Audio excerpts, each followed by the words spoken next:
Greetings, this is Professor Theo Williams. This is a lecture over Chapter 1. As most of you already know, I have jury duty this week, so I can't be with you in person. But I want to make sure we stay on task and that we don't get too far behind. So I wanted to shoot this video for you. Please pull out your PowerPoints and follow along with this lecture. And if you have any questions, you can post them in the comments below, or you can shoot me something on Canvas. All right, let's get into this chapter. This is Chapter 1, which is all about becoming a public speaker. I know this is something you all want to do, so we're going to talk about how to get better at becoming a public speaker.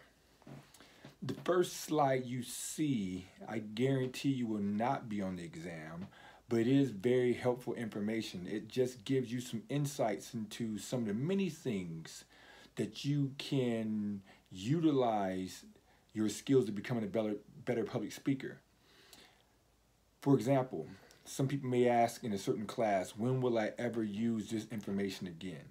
Maybe a high-level math class or a high-level science class, and you're like, when will I ever need to know these particular things?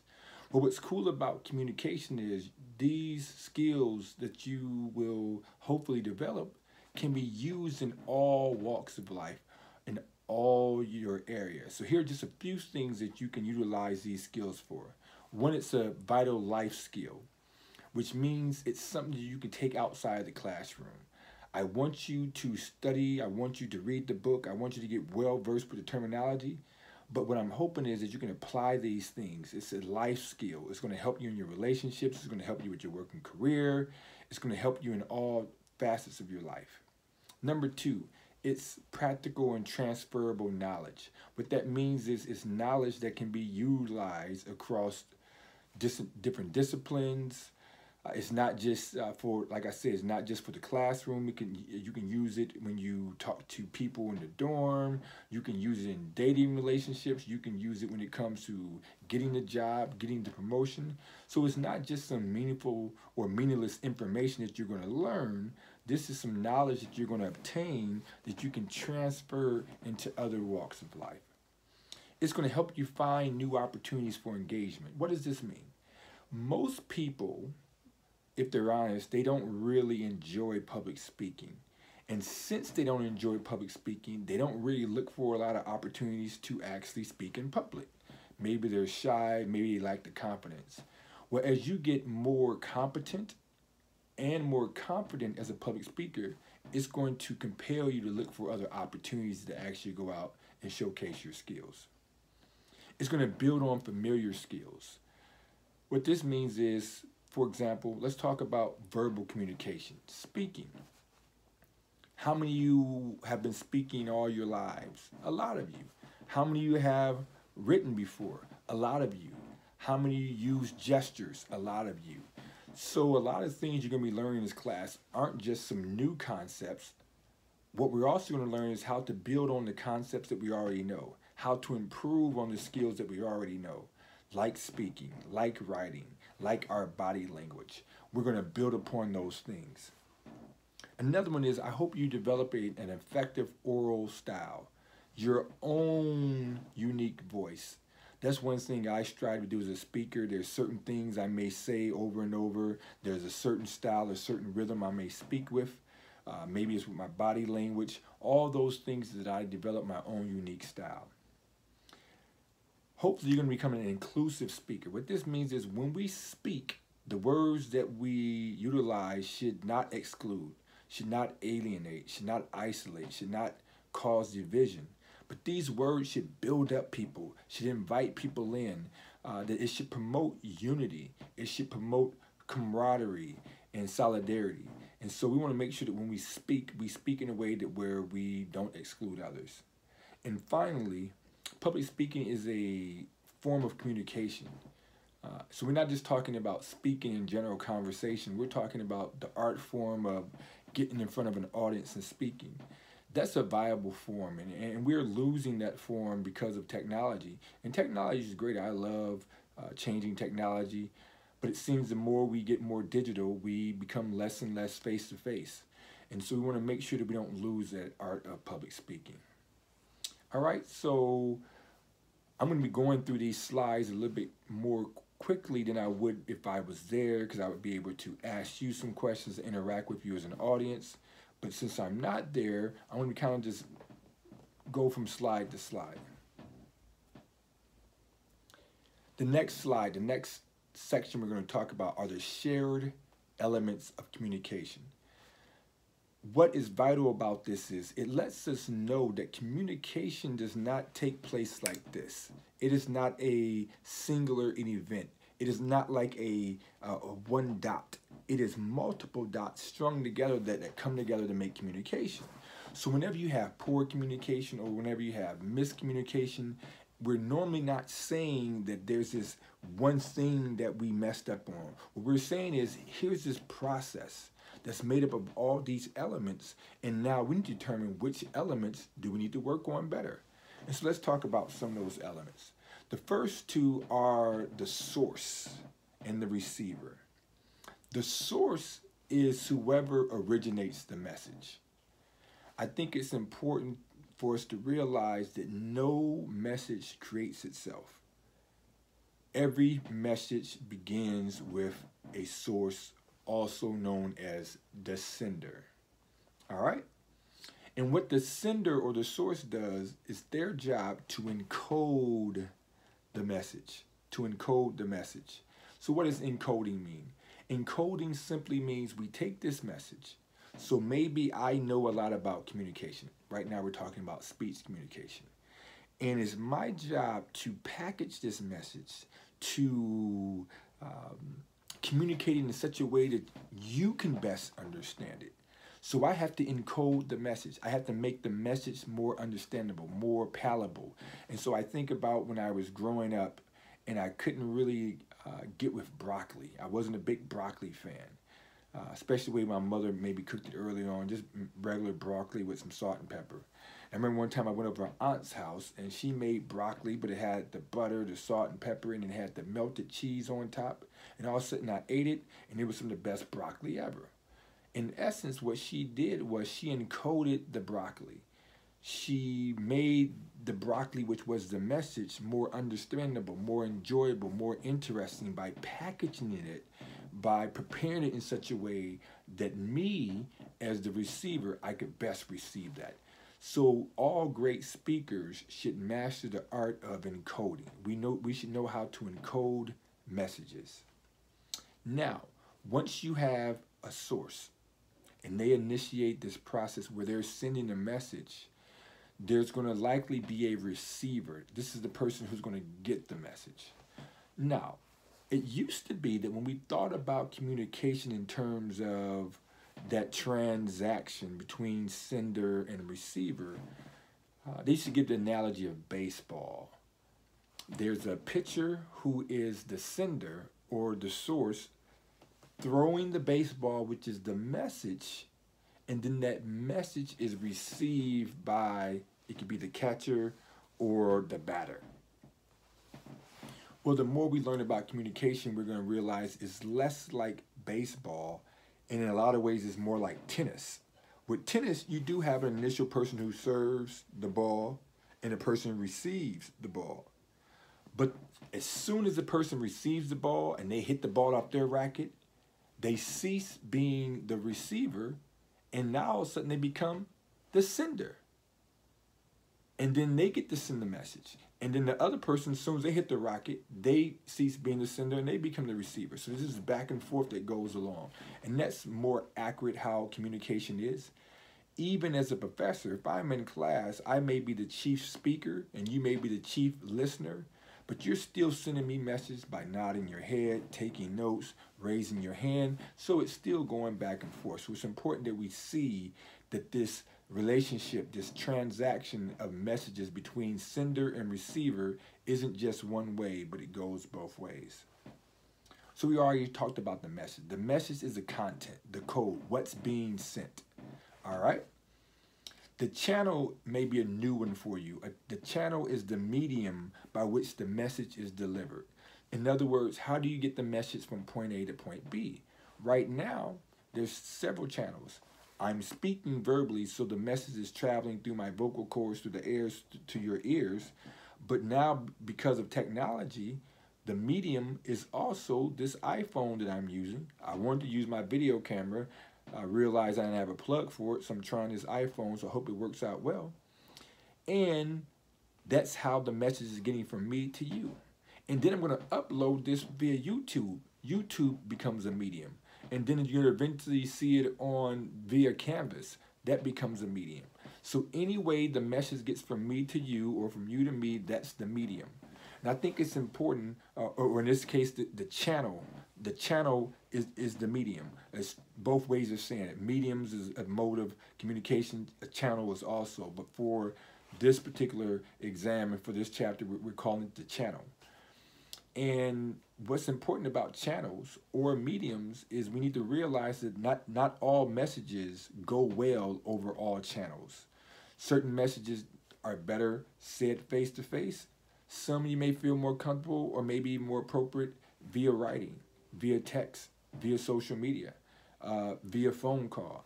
So different channels kind of change how the message is delivered, and it also changes how the messages are received. All right?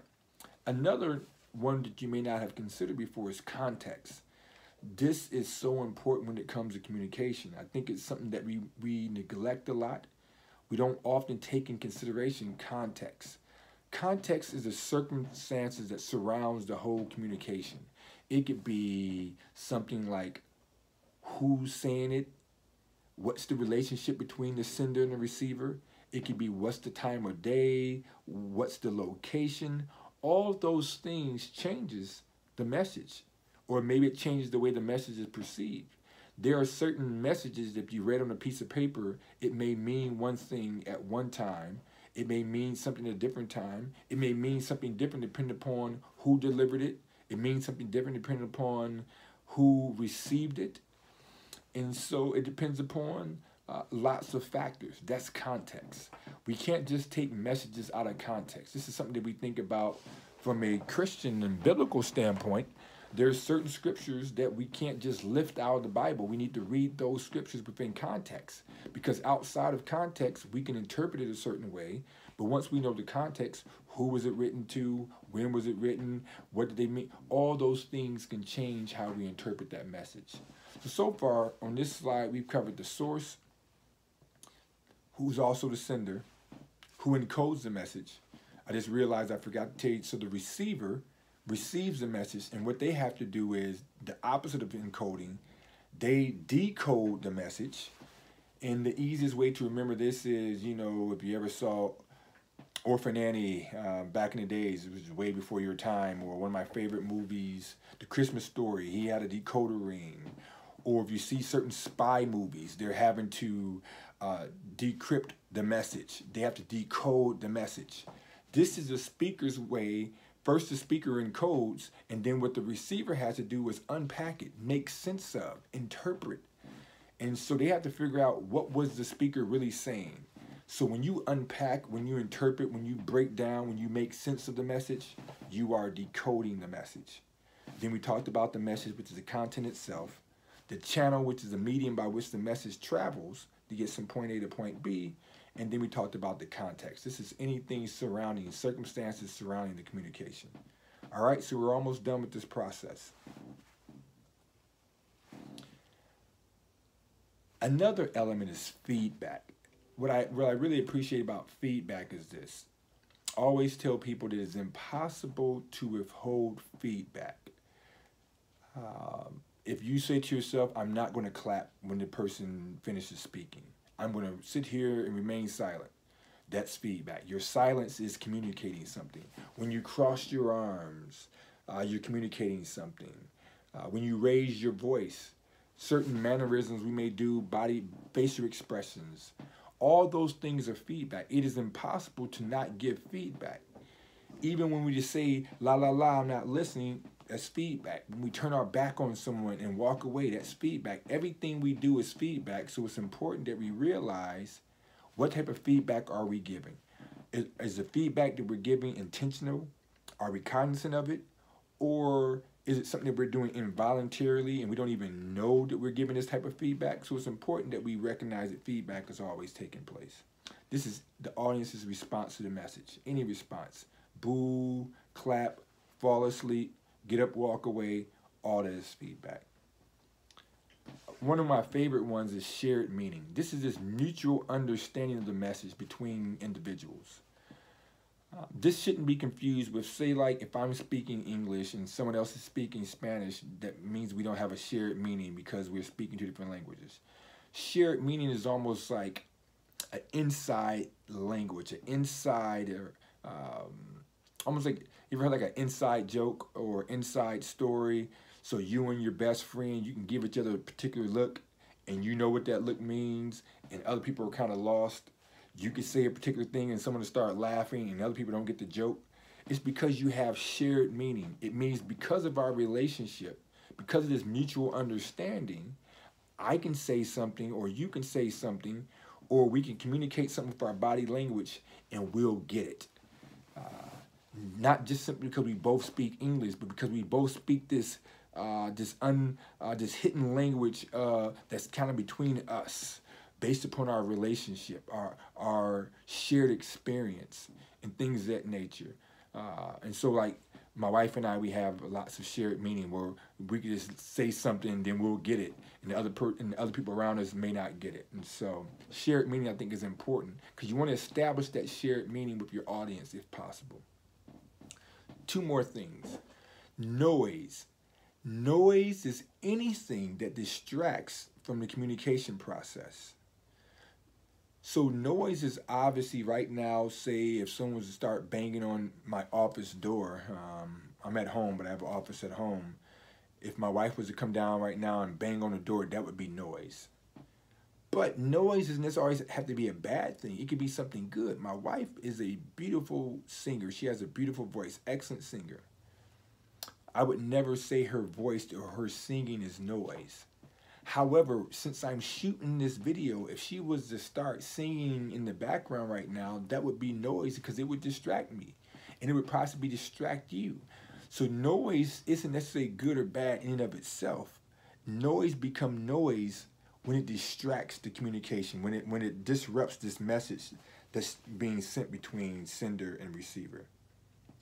And then the last shared element in the communication process is perhaps my favorite element, and that's the rhetorical situation. The rhetorical situation. And we won't get into that too much in this particular class, but if you happen to take me for any of my rhetoric classes, or maybe advanced public speaking, I'll get more into it. But basically, a rhetorical situation is any situation that almost demands or requires a public response in terms of maybe a speech. So I think about Dr. King, who in my opinion is one of the greatest orators and speakers of American history, of world history, in fact. One of the reasons why I think his speeches were so powerful is because he understood this concept of rhetorical situation. There would be certain events that would take place, whether it was a shooting or a riot or the March on Washington. There would be some event that took place, and he felt that this event, that this circumstance demanded a speech. And he would write a speech around that circumstance, and then that speech would almost become synonymous with that circumstance. And in some ways, the speech overshadowed those circumstances. And so a rhetorical situation is any situation where something happens and it almost demands a response. So I think about any time there's a national tragedy, that becomes a rhetorical situation for the president. We expect the president to eventually do a press conference where he addresses the nation, or to let the people know that things are going to be all right. And it would be very weird, almost concerning or frightening if the president didn't do so, because a rhetorical situation almost demands that someone responds far as public discourse or speech. And so those are the elements in public speaking. So once again, we have the source or the sender who encodes. We have the message itself. We have the receiver who decodes. We have the channel, how it gets from point A to point B. We got context, everything surrounding the situation. Feedback is any response to the communication.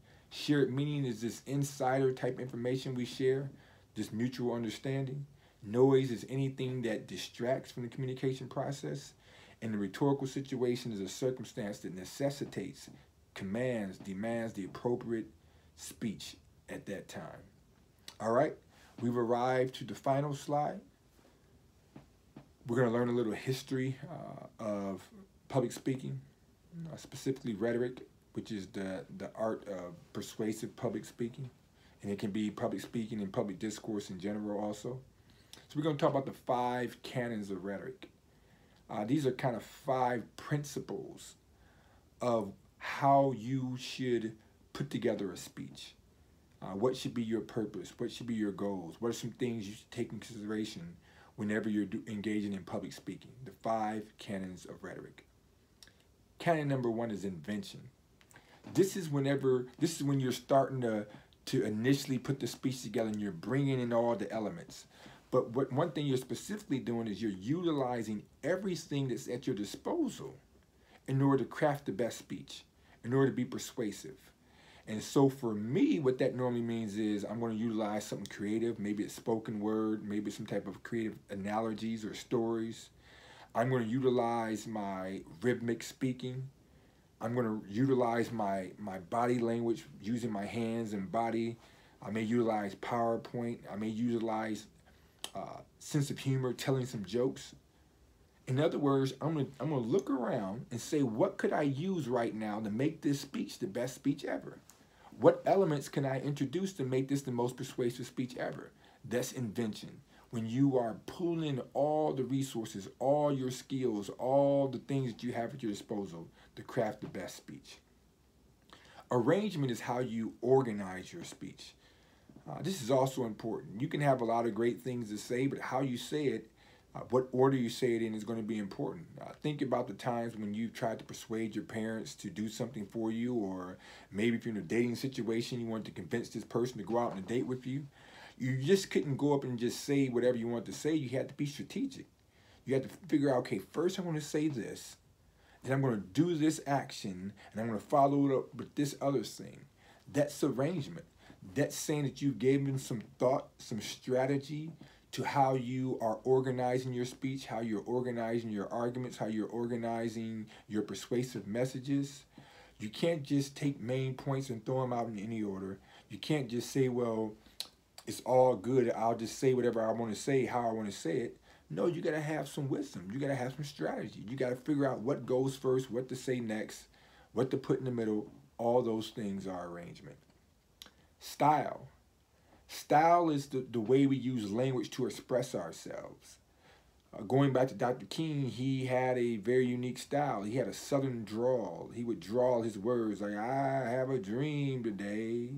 And he would just kind of milk those last words. And he knew how to be very rhythmic and how to use volume, how to use rhyme at times, repetition. And so you got to try to develop your own style. Because you're in a time where, think about in speech class, you're going to do 4 graded speeches times 25 people's, that's 100 speeches. What's going to make your speeches stand out?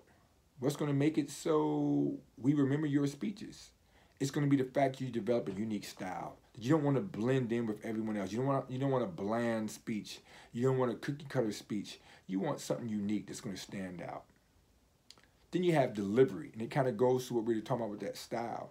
Here's how you effectively use your voice, your body, visual techniques to deliver your speech. You may be a great writer, and you wrote the best speech ever. But if you get up in front of the audience and you deliver it and it's very dry, you have no enthusiasm, no excitement, no personality, all of a sudden this speech that had the potential to be very good because it was well written doesn't turn out as good because you failed in the delivery. Flip side, maybe your speeches are right the way it was written. It's just okay. If I picked it up and read it, I wouldn't be too impressed.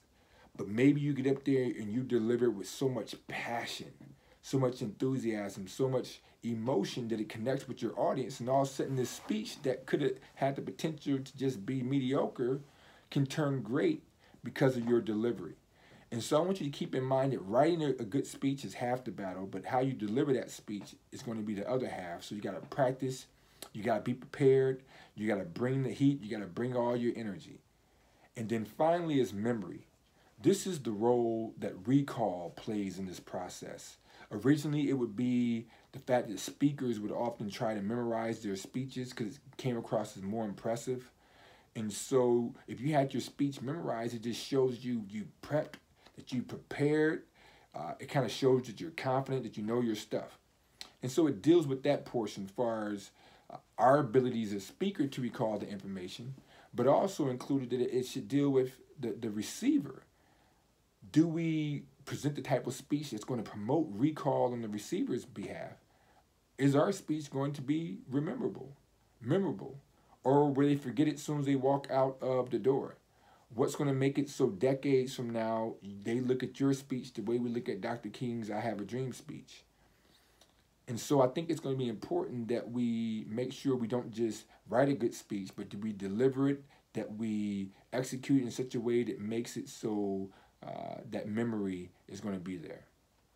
So those are the 5 canons of rhetoric: invention, using everything you can to make this the best speech; arrangement, how you organize your speech; style, the way in which you deliver it; delivery is also focusing on that, your vocals, your visuals, how you dress, your PowerPoints, your energy, all that's also delivery. And then memory. Can you recall your speech? That makes it more impressive. And will others be able to recall your speech? And just one note about memory: I don't normally advise trying to memorize your whole speech. I don't see how that turns out well, because we lose so much when we're focusing on recall that we don't connect with the audience. Now, that is something I do sometimes if I have short speeches. And it's something I do all the time whenever I'm doing spoken word, because I think it's just more impressive to recite my poetry from memory versus reading out of a book. But when it comes to speeches, have an outline, have note cards. That's what it's there for.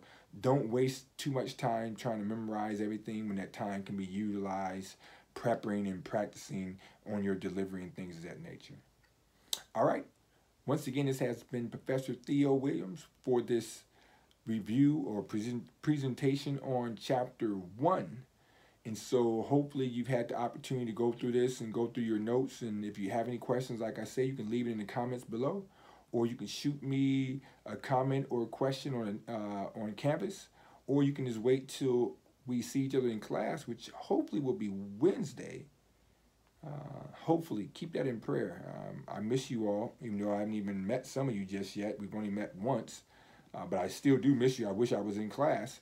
And so hopefully I'll be back in class next week. And so hope you've enjoyed this video. Take care and God bless.